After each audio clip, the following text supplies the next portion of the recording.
My daughter's wedding turned controversial. Here's what you didn't expect. Before we begin the story, make sure to subscribe to our channel and never miss more incredible stories every day. When I laughed at my daughter's wedding, the truth cracked in two.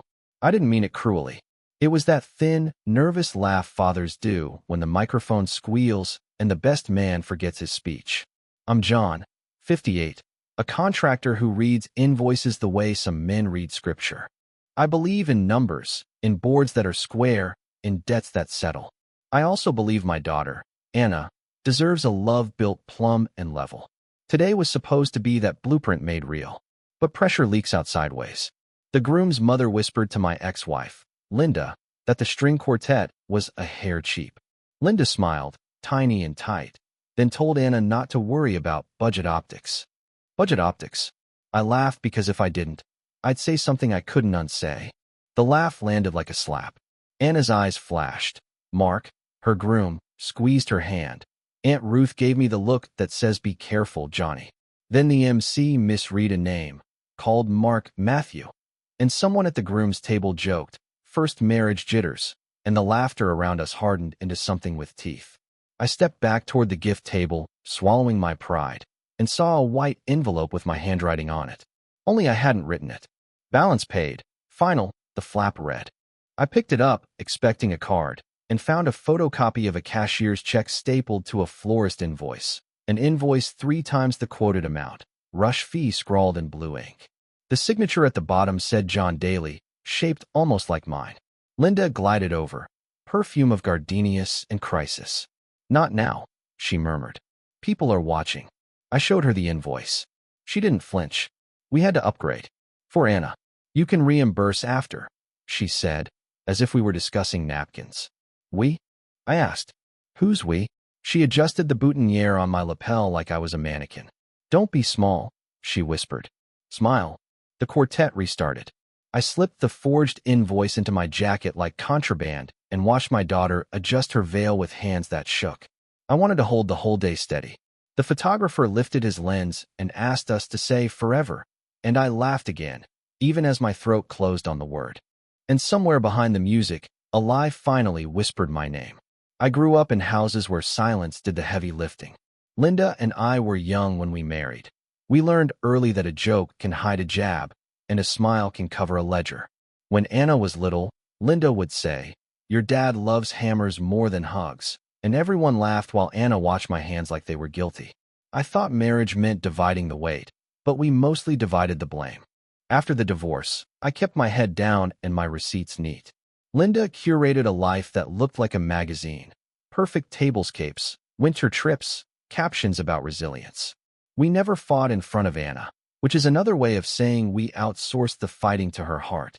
Somewhere along the line, she learned to manage us like subcontractors, both of us proud and both of us afraid she'd pick the other. During planning, small humiliations multiplied. Linda would CC 3 vendors and add me last, just for transparency.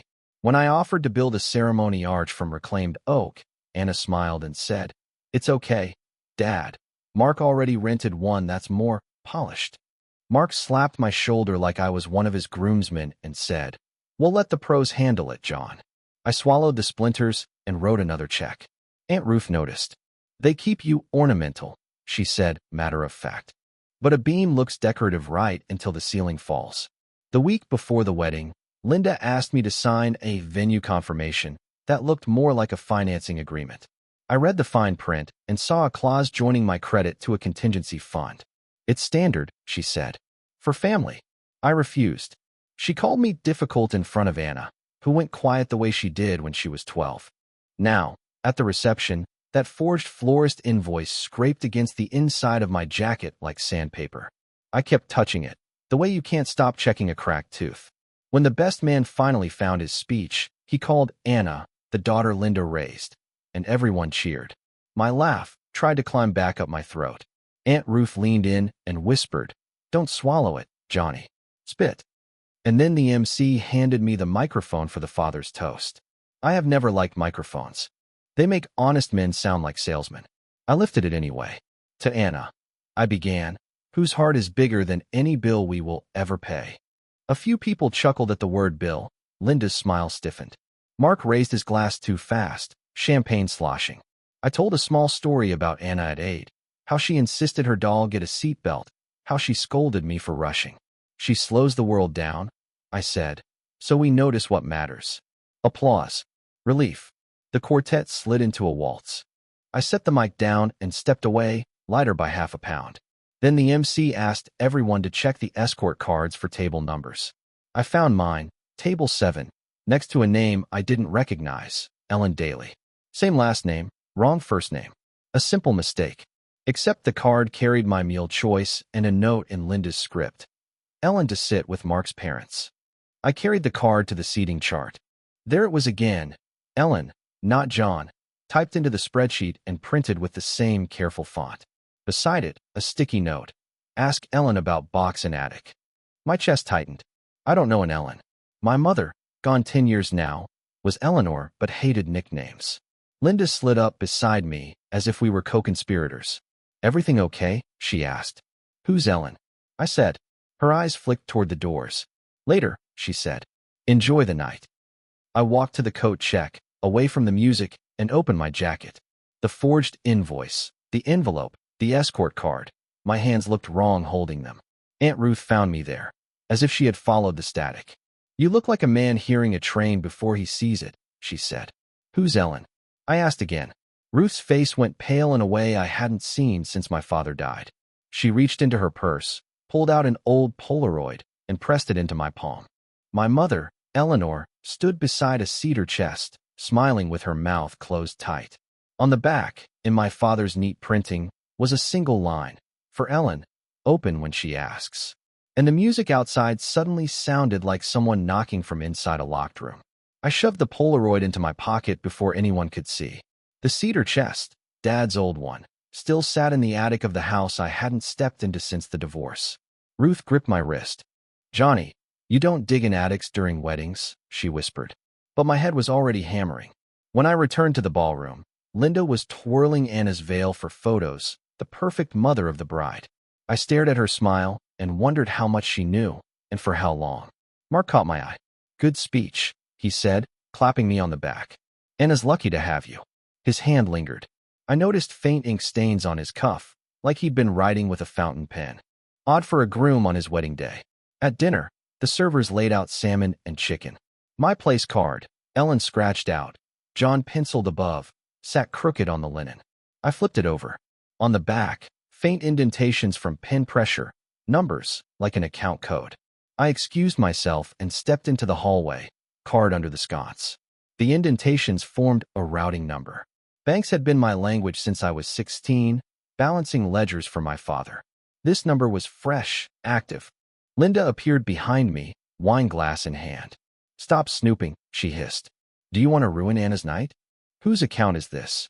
I asked, holding up the card. Her lip curled. Don't start, John. You always think everything is corruption.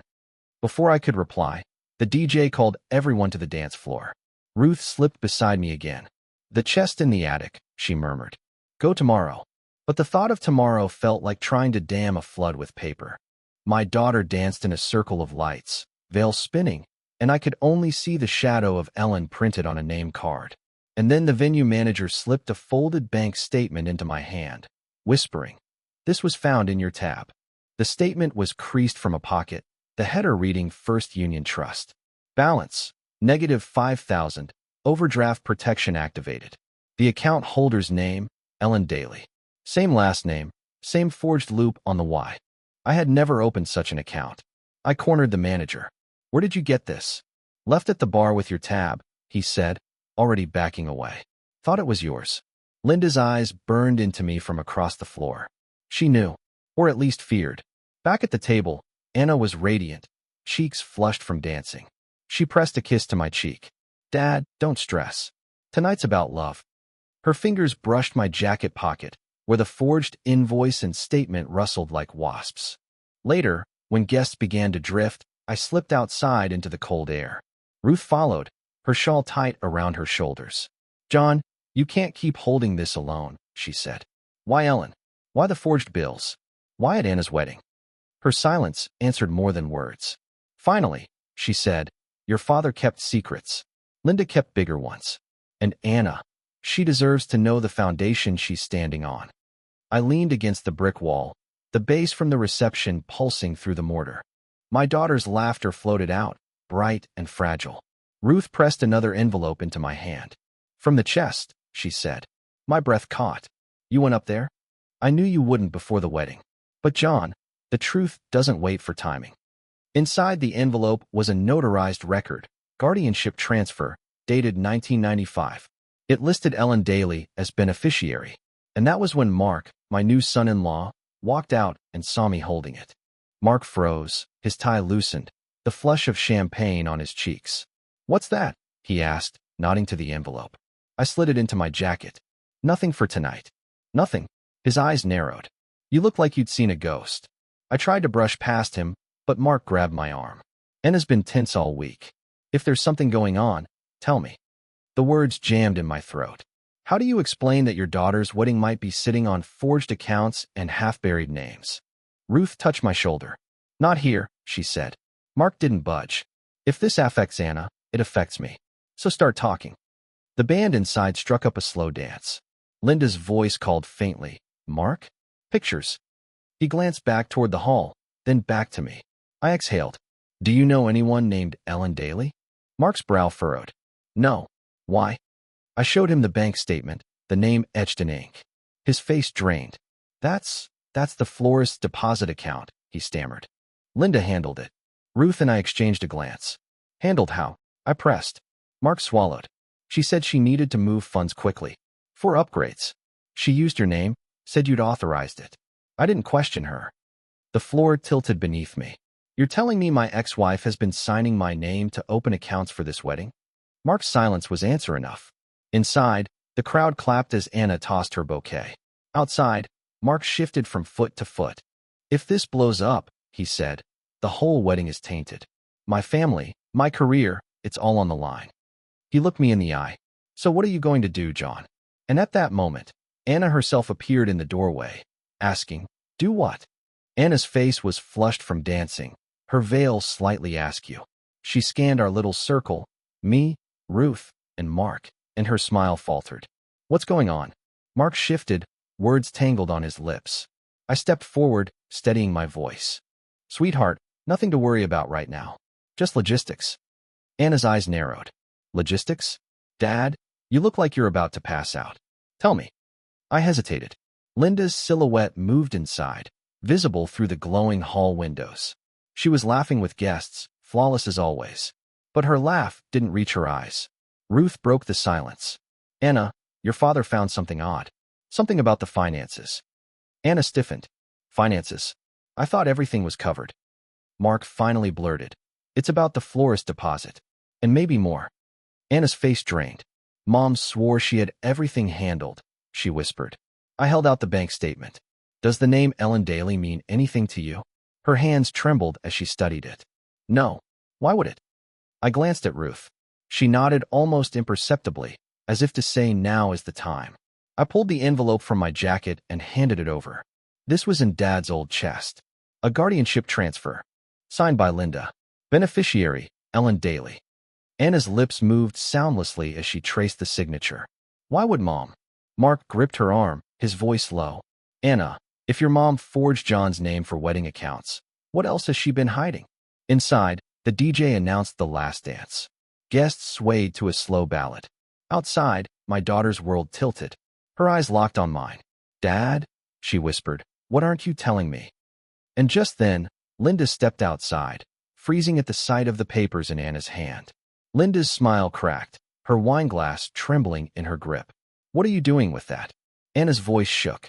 Mom, why does this say Ellen Daly? Why your signature and Dad's? Linda's eyes darted between me and Ruth. Put that away, she hissed. This is not the time. I straightened. When would be the time, Linda? After more accounts appear in my name? She stepped closer, her tone icy. Don't ruin this day. Anna deserves happiness, not your paranoia. Anna snapped. Stop calling it paranoia.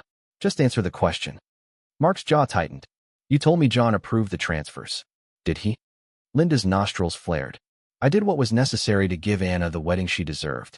That's all. Ruth scoffed. Necessary? Forging documents and draining accounts is not necessary. It's criminal. Linda's mask slipped, just for a second. You think you know everything, Ruth? You don't know what was at stake. Anna's voice cracked. At stake? Mom, what else are you hiding? Linda reached out, but Anna recoiled. Guests were spilling onto the patio for fresh air, catching fragments of our voices. The perfect image was fracturing under the fairy lights. I held up the statement again. This account, negative balance, forged name. That's not for flowers. What was it really for? Linda's lips pressed into a thin line. You wouldn't understand. Mark's face hardened. Then make us understand. A silence fell, heavy as stone. Linda finally whispered. It wasn't for the wedding. It was to cover something much older. And with that, Ruth murmured, she means Ellen isn't some stranger, she's family. The word family hung in the night air like a storm cloud. Anna's veil fluttered in the breeze, her hands clutching the papers. Family? What do you mean, Aunt Ruth? Linda shot Ruth a warning glare. Don't. But Ruth stepped forward. I've kept quiet too long. John, do you remember the summer of '95? The hushed doctor visits? The unexplained absences? My throat tightened.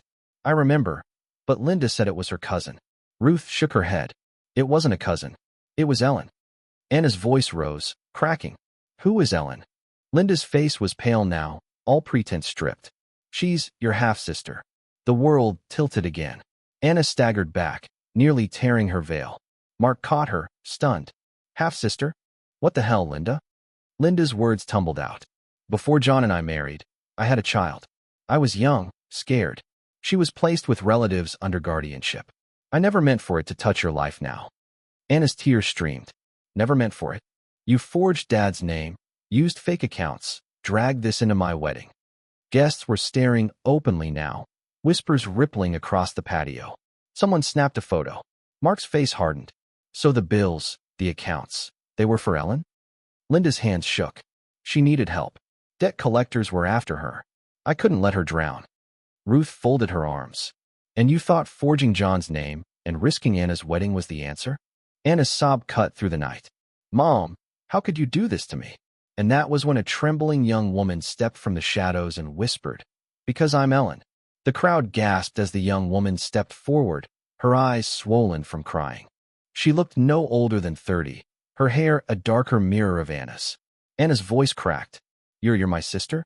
Ellen nodded, her voice shaking. I never meant to crash your wedding. I just wanted to see you once. Linda rushed to shield her. She's not supposed to be here. Go back, Ellen. But Ellen stood her ground. No, not after what you did. You promised you'd tell them someday. The whispers from guests swirled like wildfire. Mark's parents looked horrified, clutching each other's arms. I turned to Linda. You lied to me for decades. You lied to Anna today. You lied with my signature on forged accounts. Linda's voice trembled with fury. I protected this family. You never would have understood. Ruth barked a bitter laugh. Protected? You detonated this wedding with lies. That's not protection, it's sabotage. Anna's veil slipped from her head. All these years, and you never told me? That I had a sister? Ellen's tears streamed. I tried to reach you before. Letters, emails. She blocked me. Linda's mask cracked further. I didn't want your life poisoned with my mistakes. Mark finally raised his voice. Mistakes? Forgery. Lies. Debt. And now the world's watching. He gestured to guests with phones out, recording. Linda whispered, You don't understand what I sacrificed. Anna stepped closer, her voice trembling but sharp. Then tell us, Mom. What did you sacrifice? And why should we believe you now? And Linda whispered so softly it chilled me. Because I sacrificed your father's name, and maybe more. Her words sliced through me. My name. I asked, my voice hoarse. Linda's eyes brimmed with something between guilt and defiance. Those accounts weren't just signatures. They were tied to property, insurance. Your identity backed Ellen's debts. Anna gasped.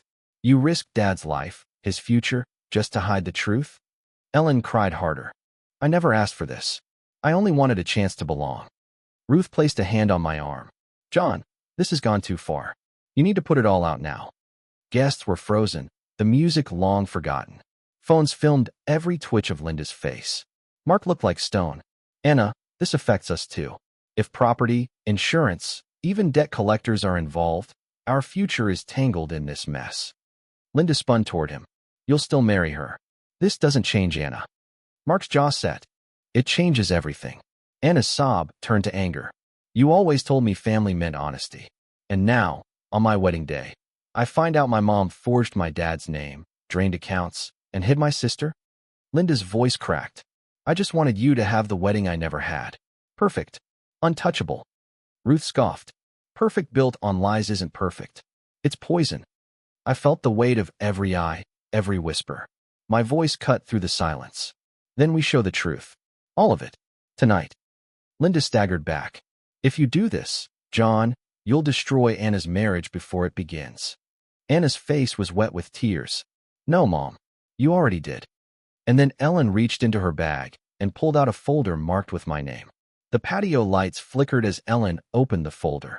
Inside were copies of letters, bank notices, even a notarized affidavit. She handed them to me with trembling hands. I kept everything, she whispered. Proof of what Mom did. Proof she signed your name. My fingers shook as I flipped through the papers. There it was, my name, perfectly forged, tied to loans and transfers I had never seen. Ruth leaned in. This isn't just forgery. It's identity theft. Mark's voice was low but steady. If this goes public, my family will want to protect themselves. Anna, are you ready for that? Anna's shoulders heaved. She looked at Ellen, then at Linda. I'd rather face the truth than live a lie. Linda lunged forward, trying to snatch the folder. I stepped between them. Enough, Linda. The truth comes out now. Her voice cracked with desperation. If you expose this, John, I'll lose everything. The house, the respect, the life I built. Ruth's voice cut sharp. You already lost it. You just don't see it yet. Anna took my hand, her voice trembling but clear. Dad, please do it. Don't let this fester another day. Ellen's eyes widened. There's more. One letter. About you, Anna. About why Mom kept me hidden. The folder slipped in my grip. My chest tightened. Show us. Ellen hesitated, tears pooling. It says, you weren't meant to know me because you weren't meant to know the truth about your father either. And in that moment, the entire patio fell silent, waiting for the blow to land. The letter was thin, its edges yellowed with time. I unfolded it slowly, feeling the weight of every eye on me. The handwriting was unmistakably Linda's, dated nearly 3 decades ago. It read, if John ever finds out the truth about Anna's parentage, everything will collapse. Ellen must remain the secret I carry alone. My knees went weak. Parentage. I whispered. My throat closed around the word. Anna clutched my arm. Dad, what does this mean? Linda's face blanched. It's not what you think. Ruth's voice rang out. It's exactly what we think. Anna's father isn't John. The room erupted. Gasps, murmurs, phones clicking.